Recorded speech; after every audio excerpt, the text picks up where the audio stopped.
This episode contains discussion of murder, drug and alcohol abuse, and sexual assault. Listener discretion is advised.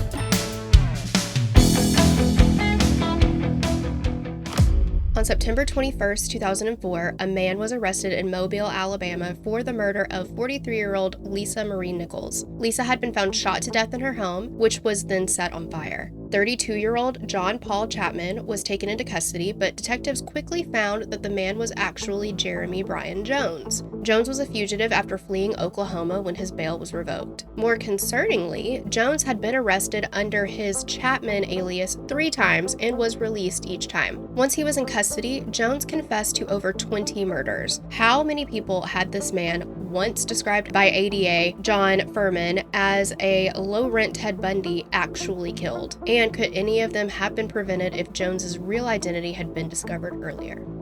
ADA John Furman, the shade. He's like, oh yeah, well, you're a low-rent Ted Bundy. And for a serial killer, that's gotta cut deep. It's gotta hurt, yeah. Yeah, words do hurt. But you know what? Sticks and stones, okay? We haven't done a serial killer in upwards of 3 weeks, perhaps 1 or 2. Yes. This point. Yeah. I'm always confused at because we record stuff before it releases and what releases anyway. But, these are Tori's bread and butter. I don't mind covering a serial killer. Yeah, it's, again, for you, it's like the closure thing. This case in particular has like some closure, some not. So, sorry about that. Yeah. We do want to give a couple thank yous, though. You guys know we want to thank Sam and Ashley for requesting this. Thank you. And thank you to Madison for writing it up. Thank you. Also, if you have watched the new season of Unsolved Mysteries, Jeremy Bryan Jones, aka, what is his other name? John Paul Chapman, was actually mentioned in the episode about Patrice Andres. It's called 13 Minutes. So, there's that. Yes. There's just not a lot. There's, like with some, and I don't even want to say like well-known serial killers because he's not, but with some serial killers, you can find a lot of things to watch about them. He's not necessarily one of them. So. No, yeah, it's an interesting sitch here. But we will, of course, go back to the beginning. We're not going to play Hillary, but if you're one of our patrons, in our mixtapes at the beginning of every one, we play Let's Go Back. Just because Hillary always takes it to the beginning, but I can't even talk to her. She's like a 2-year-old right now. Jeremy Bryan Jones was born on April 12th, 1973 in Miami. Oklahoma. Miami, Oklahoma. Different kind of Miami there. A little bit there. He was the oldest of 2 boys and soon became a child of divorce. His mother remarried, but the family dynamic was reportedly still a very stable one. Though the Jones family seemed relatively normal, Jones's behavior was concerning from a young age. He had aggressive behavior, and neighbors noticed this. They avoided him, clearly sensing that something wasn't right. I mean, that's something that is pretty significant because there are plenty of kids who, not all children are going to behave appropriately all the time, right? Like kids are kids, and it's like, okay, well, they're kids, and maybe they didn't do what they were supposed to right then, but whatever, they're kids. But like, this was to the point where neighbors were like, we don't get near him. Right. We don't get near him. That's a big deal. Jones did not care about school, but he was often disciplined for skipping class and disciplined for his poor grades. As a teenager, he began using alcohol and drugs frequently and was ultimately expelled from Miami, Oklahoma High School. It just, there's a Hollywood, Florida too, and it just weirds me out. I don't know. Well, Miss KB and I just had this conversation the other day because there's a Versailles, Tennessee. Mm-hmm. We call it Versailles, but like Versailles, right? And then Rome, Georgia, Paris, Tennessee. Yeah, for sure. He ended up being transferred to Quapaw High School, but was also expelled from there in 1991 just prior to graduation. I don't know if that's how that's pronounced, but I enjoy it. It's very like Chandler Bing trying to do the whip sound, like Quapaw! Quapaw! Yeah, exactly. I don't know if that's how it's pronounced. I am sure that there is somebody who's going to tell us if we're wrong. We can always rely on that for sure. Jones was known locally as someone who just could not be trusted. Everything he did every friend he made, literally every relationship that he began, person he interacted with, like whatever, was with the intention of getting something out of it. Hands down. And everybody knew it. It was very obvious that, like... uncomfortable. Yeah, and it wasn't that, like, I wonder if he really likes me or if he's trying to get something out of me. Everybody was just like, oh no, he's trying to get something out of me. Like, I mean, whether it was like drugs, money, or someone Jones thought he could just steal from, he was always thinking about how he was going to benefit, regardless of who it might hurt. Regardless of how many people he left dead and bloodied along the way. I mean, just like an investigative journalist. Oh, true. Because that's what they do. Yeah. That's a Zoolander quote. I'm saying that because so many times we would quote something and people would be like, that's horrible. And I'm like, it's a movie thing. It doesn't mean anything. Half of the things that we joke and talk about, came from either a movie or a TV show. Yeah, let me tell you right now, we have never made up anything that we've ever said. It has literally been a quote of something from somewhere else. True. Yeah. It wasn't long before Jones's violent behavior and disregard for anyone but himself made him dangerous to those around him, even deadly. But seriously, though, yeah. On September 21st, 2004, a man named John Paul Chapman was arrested in Mobile, Alabama. A few days earlier, this is September 18th, Jennifer Murphy and Amber Nichols went to their mother's home in Turnersville, Alabama, after they'd found that she hadn't shown up for work. She was not answering her phone calls. 43-year-old Lisa Marie Nichols was single and she was living by herself, so obviously they're very concerned. Why isn't she answering the phone? Why can't we get in touch with her? Police were called while Lisa's son-in-law, Todd, searched her home. Inside of the house, he found Lisa's lifeless body inside of her bathtub, and her remains had been burned. Neighbors were devastated to hear that Lisa had been murdered so brutally, but some of the neighbors had an idea who might have done this, which I think is pretty amazing that they were like, I got it.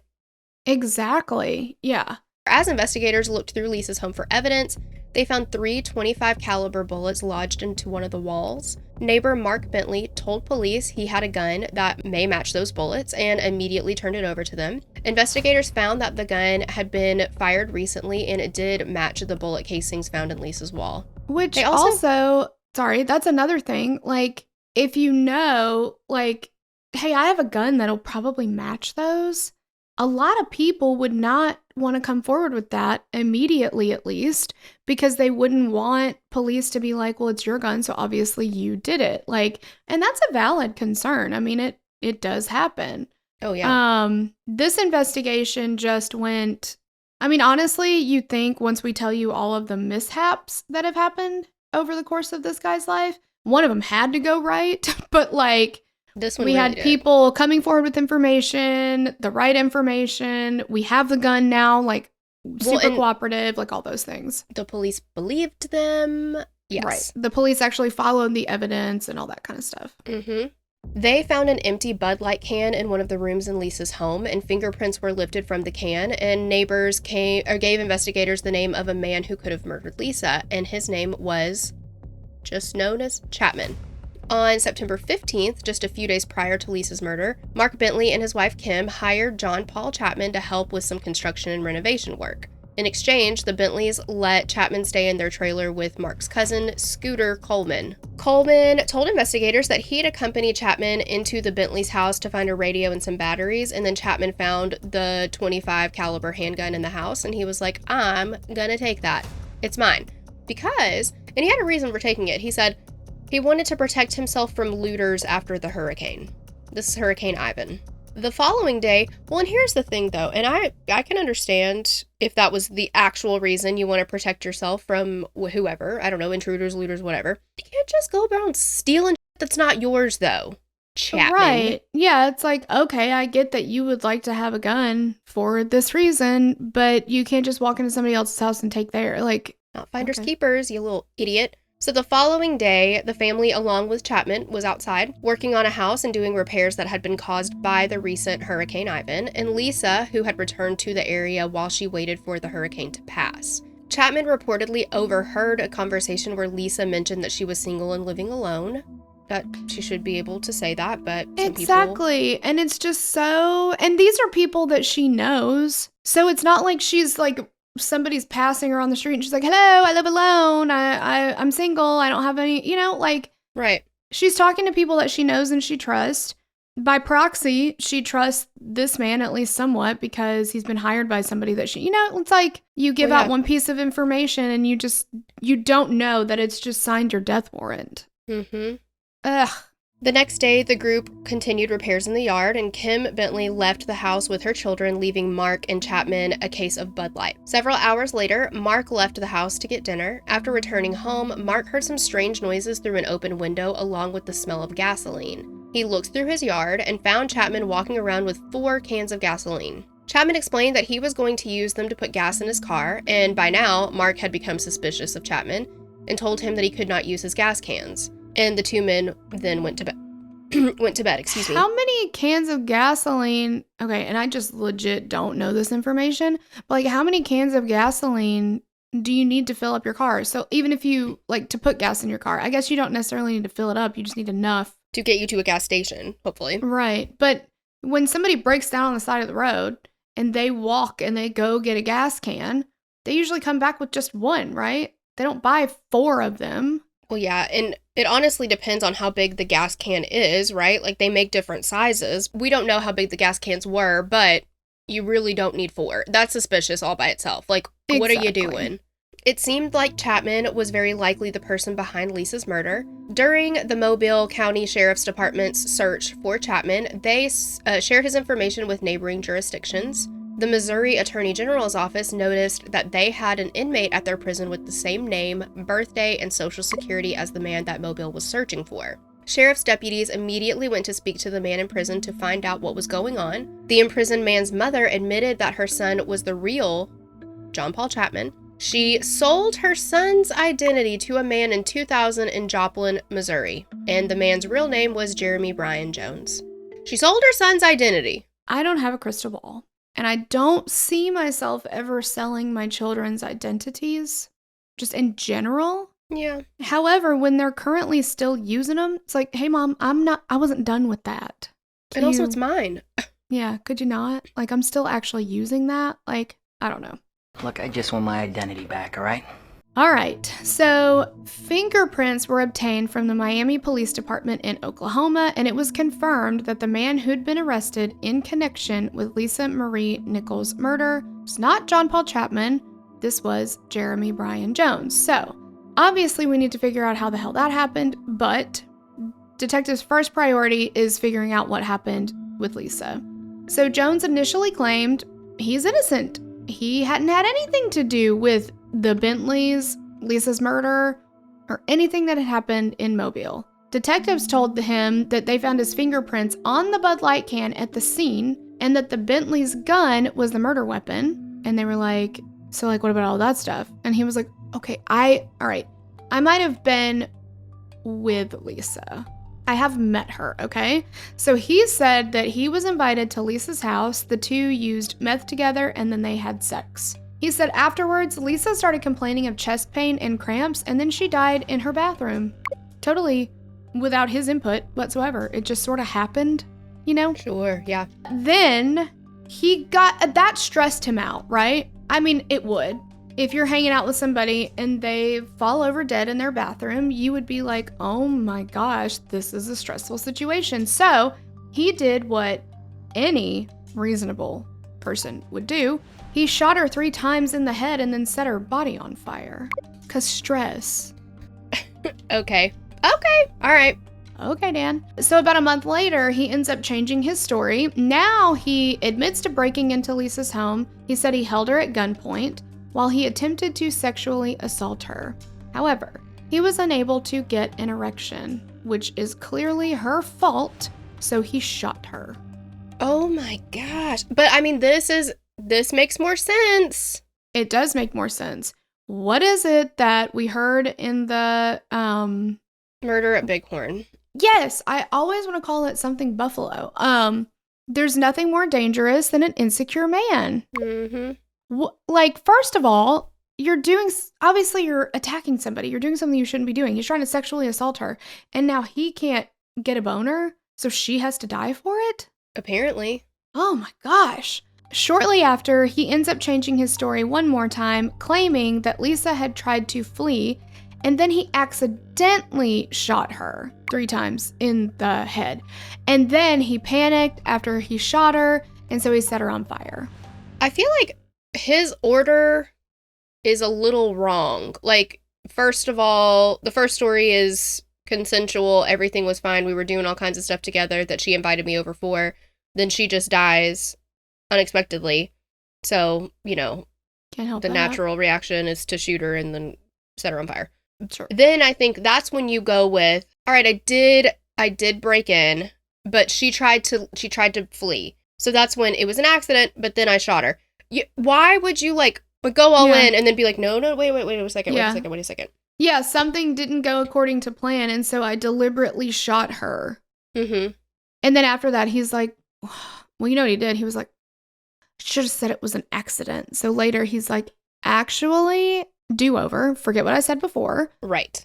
It was an accident. That's what I meant to say the first time. It's a whole thing, you know? But yeah, why would you go in that order? That's so ridiculous. Whatever the reason was, it's obvious that he's a liar, okay? And investigators felt like he was responsible for more violent crimes that he had not been apprehended for. When authorities in Mobile found out about Jones's true identity, they learned that he had several arrests before he changed his identity. So, on November 5th, 1995, Jones was charged with raping a woman. Less than 3 months later, on January 10th, 1996, Jones was charged for a second rape and the unlawful possession of methamphetamine. Methamphetamine. I don't know why I went super country with that. Methamphetamine. He also held a gun to another woman and threatened to rape her. On March 3rd, 1997, he pleaded guilty to 3 charges of sexual battery and was sentenced to 5 years probation. Okay. He begrudgingly attended court-mandated sex offender counseling sessions, but he ended up getting kicked out. And the court requested twice from him DNA samples, but he just big fat ignored that. He would not give it to them. And he also viewed the whole sex offender counseling as beneath him because he didn't view raping a woman as a sex anything offense. wrong, right? Yeah, of course. Right. But I think here's what, I mean, maybe I'm crazy. If you're going to let him out on, he's just got probation, right? That's it. But one of the stipulations is you have to go to these court-appointed sex offender counseling sessions. And then you don't want to do it in the first place, but you do. And then you get kicked out. Well, guess what the consequences are? You don't get to be on probation anymore. One would think. I mean, you go back to jail. Yeah, exactly. And these are violent crimes. These are violent things. He should have been imprisoned before that. Mm-hmm. But if that's the route they're going to go, I feel like if he's not holding up his end of the deal, then he needs to go back to jail. Exactly. You've lost your privilege. You've lost your privilege to be out. Absolutely. And also, I mean, I know there's laws around this and all that kind of stuff, but the court is requesting DNA samples from him, and he's just being like, not going to give it to you. Not going to give it to you. Can you just do that? Can you just say no? Apparently, in this situation? Yeah, maybe I don't know, again, maybe was it because he was on probation and he wasn't actually incarcerated or whatever, but it's just, I don't know. He gets a lot of free passes. Yeah, and I'm going to do what I want to do. And you can't tell me what to do. You're not my real mom. You never will be. Okay. So finally, on October 19th, 2000, Jones's probation was revoked and a warrant was issued for his arrest. So he GTFO'd. He just straight up left Oklahoma, searching for a way to get away from his past. So then he meets Chapman's mother, who sold him her son's identity, and Jones became John Paul Chapman. So he worked odd jobs on his way from Oklahoma to Atlanta, successfully avoiding a bounty hunter in Tuscaloosa. And so that's how he ended up in Mobile, Alabama. However, I find it very interesting that one of the nicknames he went by, the people either called him Chapman or Oklahoma. Why would you nickname yourself the place that you don't want anybody to know that you used to be? Yeah. And he's telling them that. People didn't just nickname him that because they're like, you kind of seem like you're from Oklahoma. Why would you do that? So he's being like, yeah, you can call me Oklahoma, but I've never lived there. It's not the same, but if I was a serial rapist and then I was like, hi, my name's Tori, but you can call me rapist. Yeah, yeah, exactly. Like why would you... You've got an outstanding warrant in Oklahoma. You're trying to get away from that. You're avoiding bounty hunters who are coming for you. You bought a new identity. Yeah, and you're like, you know what? Just call me... Just be like that guy who's from Oklahoma, who's obviously running from the law. Just call me that guy. There's so many other places. So many other places, yeah. So those who knew Jones, either as Jones or Chapman... Or Oklahoma, saw that he had a real issue with women. He believed that he was able to charm any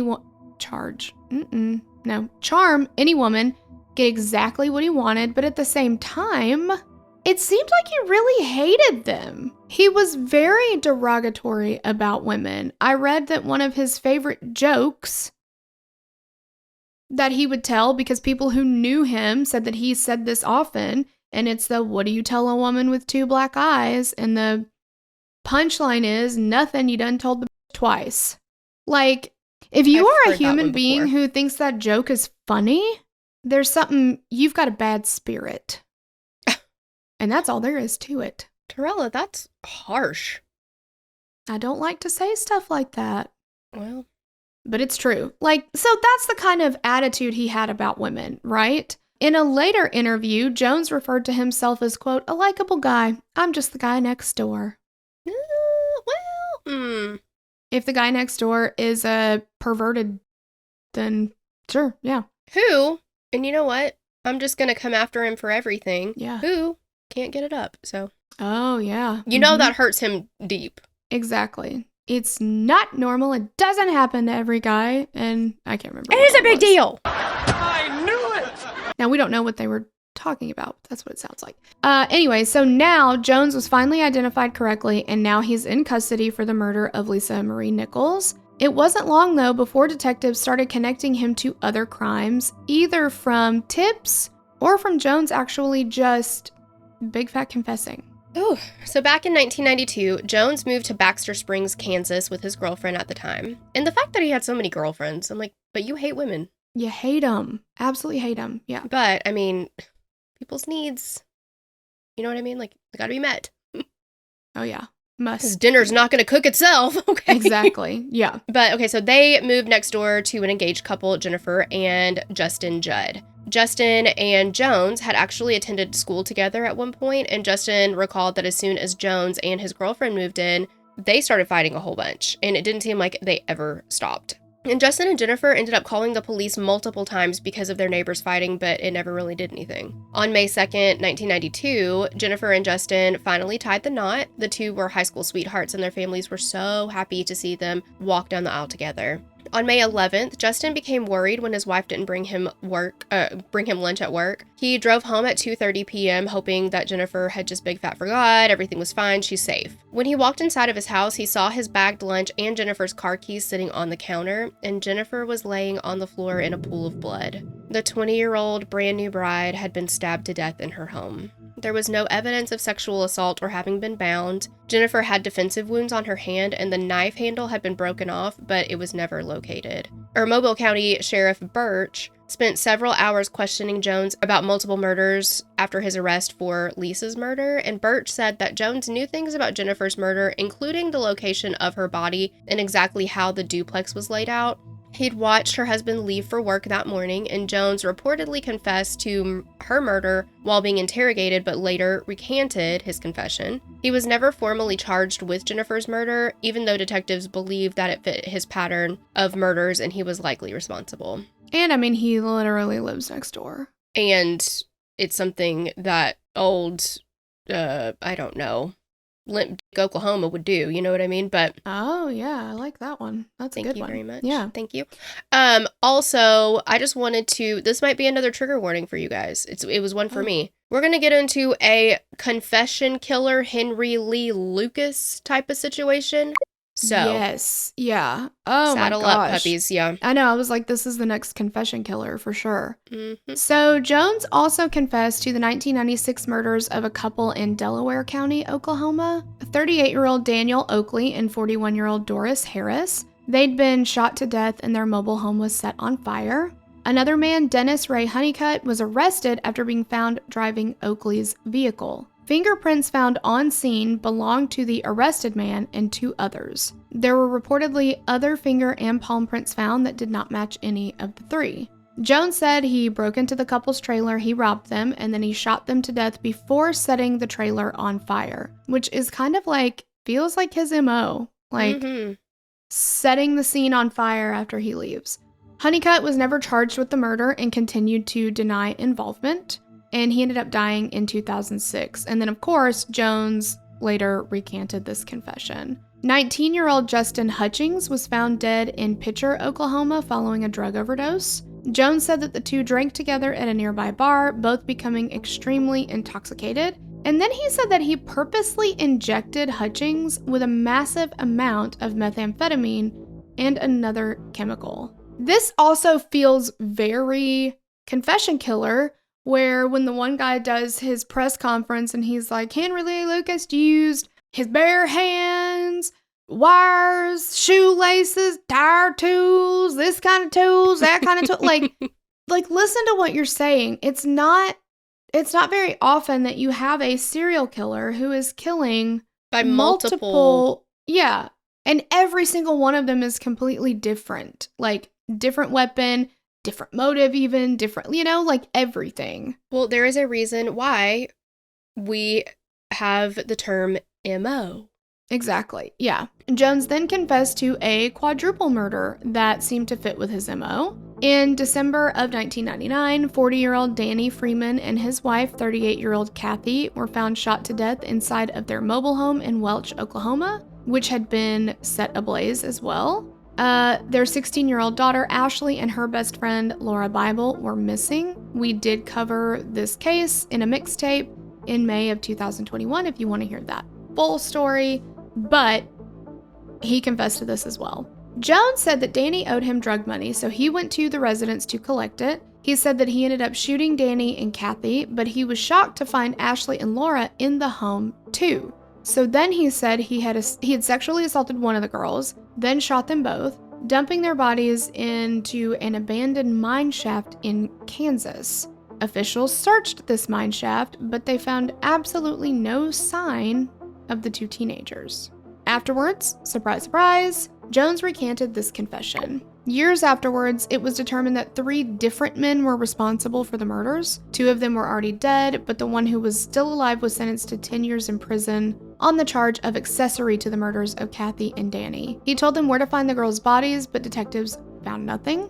And unfortunately, neither Ashley or Laura have ever been found, and that case is still open. But it certainly did not match the information Jones gave them. And furthermore, they ended up finding evidence that these other 3 people were involved, and there's no evidence of Jones ever having been there. Right. In October of 2000, just 10 months after the Freeman Bible fire was set, Jones's probation was revoked and he became a fugitive, and that's when he took on the name of John Paul Chapman.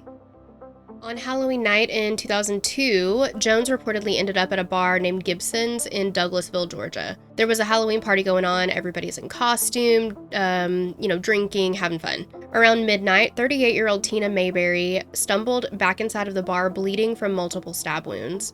She collapsed and ended up succumbing to her injuries, and Jones told investigators that he'd killed Tina. Not long after Tina's murder, he met a young woman named Mickey. Her name was not Mickey. Oh.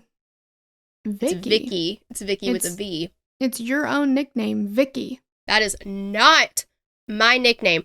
I will come unglued. The flames on the side of my... This is something that really, really irks me when somebody just gives me the nickname of Vicky. And I'm like, okay, just not answering that. Like, Vicky's a great name. I don't identify personally as a Vicky. Yeah. Yeah. I'd rather be called Victoria, which it literally sends shivers down my spine, because that's really, I only get called that when I'm in trouble. Or at the doctor's office, but still.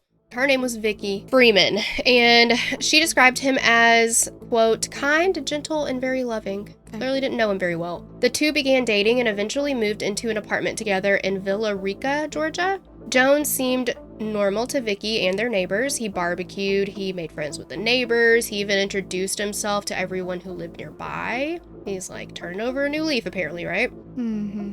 18-year-old Brittany Godfrey lived on the street with her parents and was immediately weirded out by Jones. He seemed to know so much about her already, and when Brittany asked her mom, "Why did you tell him everything about me?" she was like, I didn't tell him anything. That's so concerning. Yeah, that's creepy. Meanwhile, the relationship between Jones and Vicky was spinning out of control. She called the police several times on him, worried that he'd hurt her, but she didn't want to press charges. A neighbor called police to report that Jones was, quote, wigging out. Jones admitted to investigators that he was on a 2-week meth bender and that he was trying to kill himself. Jones was eventually arrested for exposing himself to Brittany in October of 2003. She told police that he often came to her apartment after her parents left for work. He'd try turning the doorknob on the front door. He would then go back and try it in the back door. Nope. No. Her parents later told police that they found a box containing rope, tape, and binoculars outside of Brittany's bedroom window.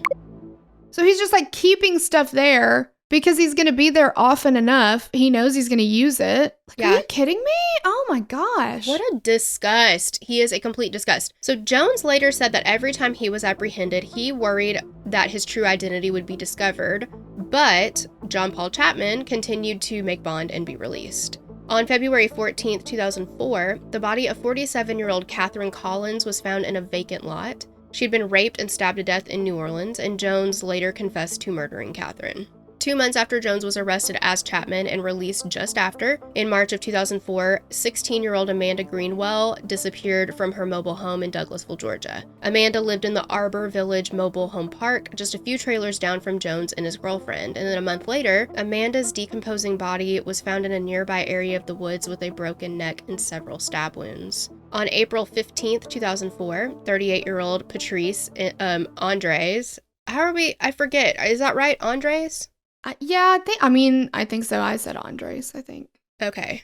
Because I think it said it differently. And this is, I've, of course, watched the Unsolved Mysteries. Yes, I'm forgetting. And I think they pronounce it a couple different ways than that, if I'm remembering correctly. Yeah. But I mean, it's in Georgia, so I wouldn't doubt that it's they pronounce it Indris. Yeah, something like that. Patrice disappeared from her hair salon in Forsyth County, Georgia, and we covered this on a mixtape in July of 2022 if you guys want to hear that story. But several months after Patrice disappeared, after his ultimate arrest for Lisa Marie Nichols' murder in September of 2004, Jones confessed to Patrice's kidnapping and murder. He told investigators that he'd forced Patrice to help him jumpstart his car outside of her salon. During the interview, he said, quote, "She said she had a family that loved her very much, and she started crying, which made me start to cry." He said that he disposed of her body in a river, and 2 years after Patrice disappeared, her remains were located in a wooded area. Like, way super far away from where he said he dumped it in the river. Right. Like, it was like, what, a mile from where she'd been abducted from or something, and he said something like 100 miles away, or I don't remember exactly how far, It did not even come close to the actual evidence. And of course, you guys might be completely shocked, and I hate to, scare you like this. Jones recanted it. Oh, gosh. I did not see that coming.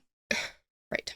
He told the media that he'd made up stories to get better food, more visitations in jail, and phone privileges. All but one. That does happen. I mean, look at Henry Lee Lucas. He confessed to like 100 murders just for strawberry milkshakes or something. Mm-hmm. I understand the incentivization. Ooh, yes? Mm-hmm. Okay. Mm-hmm. I was like, am I putting too many syllables in that word? I understand wanting that because a confession is helpful. And sometimes, unfortunately, you catch more flies with honey, right? So I get that.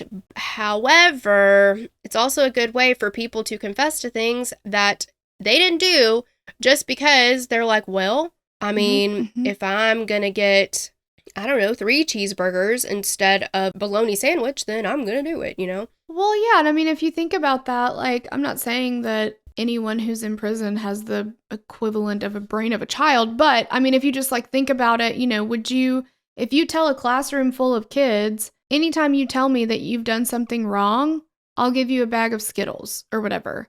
You're going to have some kids be like, I did something. Yeah.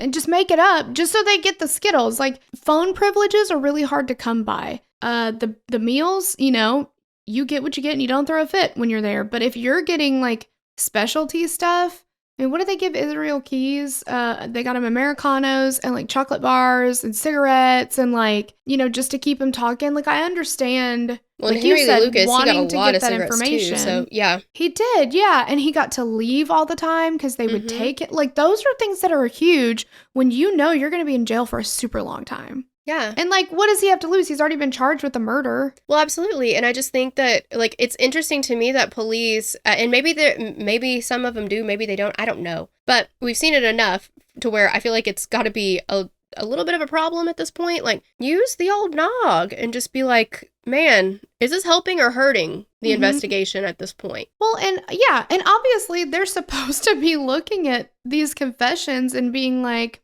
yes, that fits, or no, it does not fit. Like, which one is this falling into? Because, and they said that they were like, yeah, but there was a lot of stuff that he gave us that, you know, that we never publicized or that only the killer would know. But there are also some things that you can probably say that will either get you close enough or there's really only two options and you pick one, you know, like, are they things that he straight up told you, or are they questions that you asked and he said yes or no and he got it right? Yeah, exactly. And then you've got all the information. I mean, what did Henry Lee Lucas was left alone with these folders before he would meet with people? Like, come on. Could we do it this way? I don't know. I'm not an investigator and maybe I'm stupid, but, well, I know I'm stupid, but maybe about this specifically, I'm very stupid. I don't know. Sure. But I'll be the judge of that. Thank you.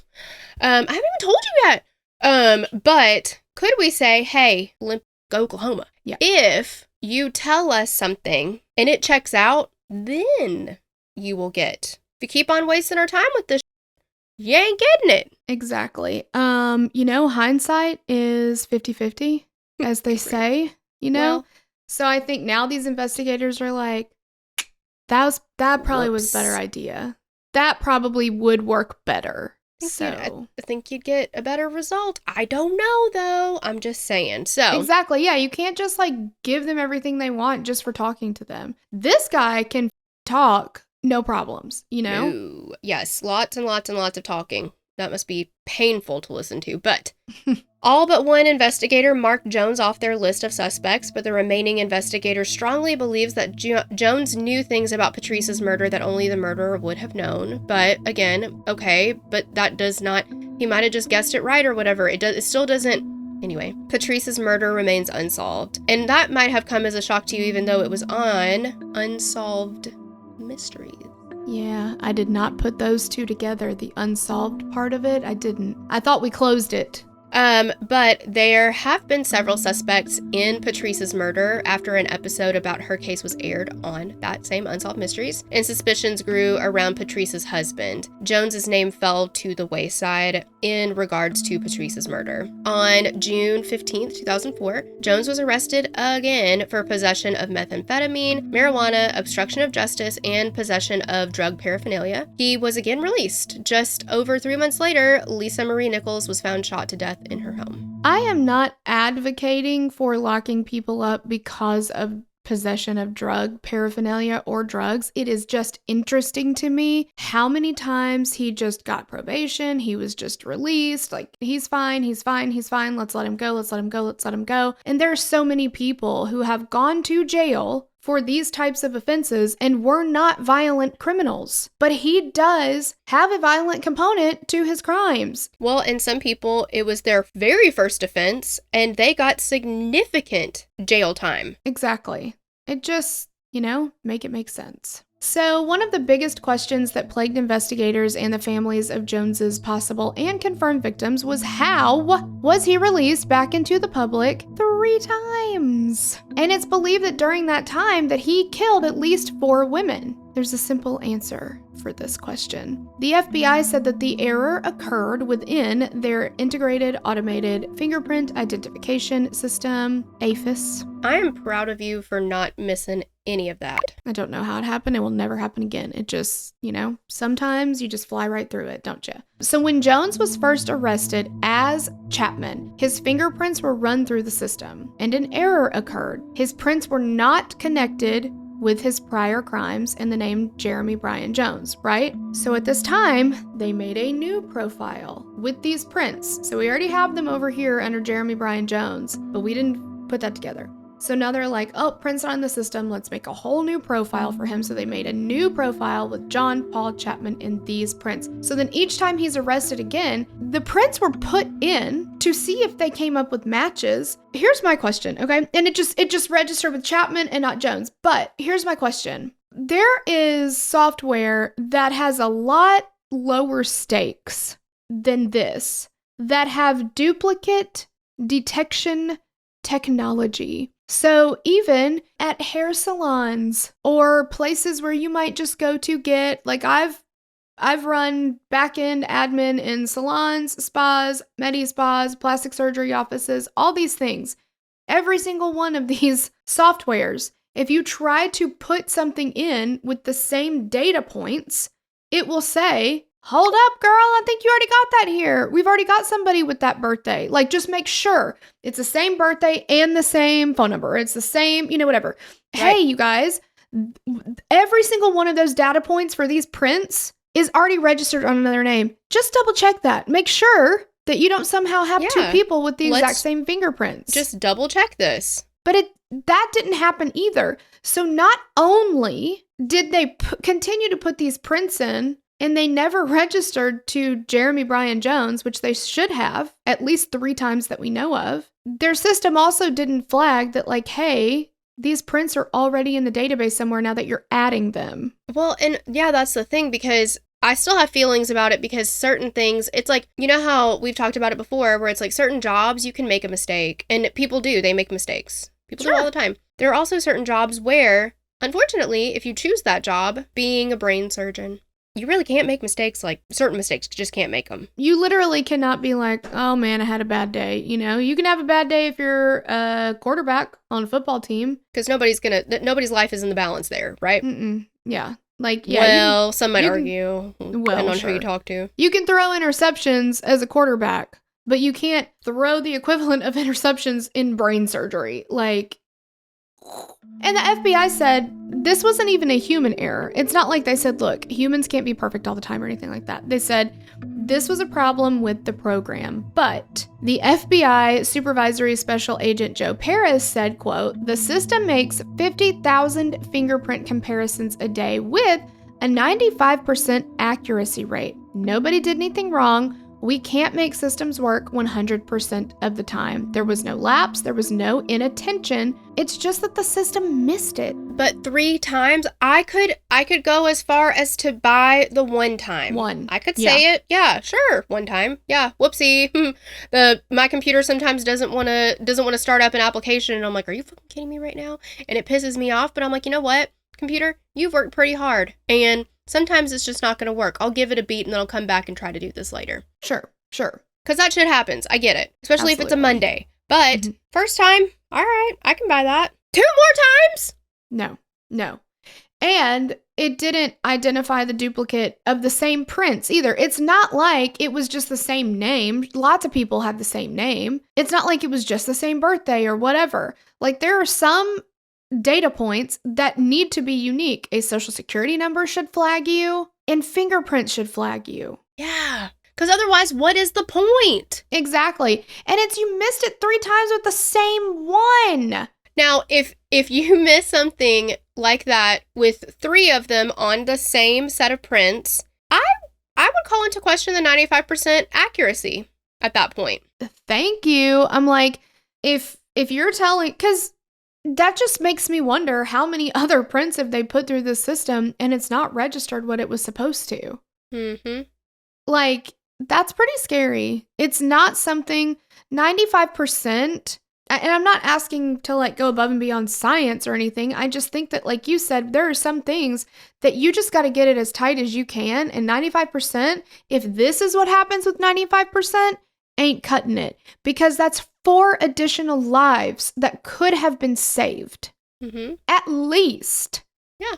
With your 95%. Mm-hmm.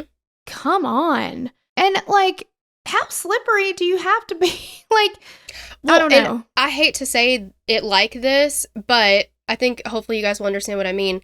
How lucky for Jeremy Bryan Jones to have said, nope, I'm actually John Paul Chapman.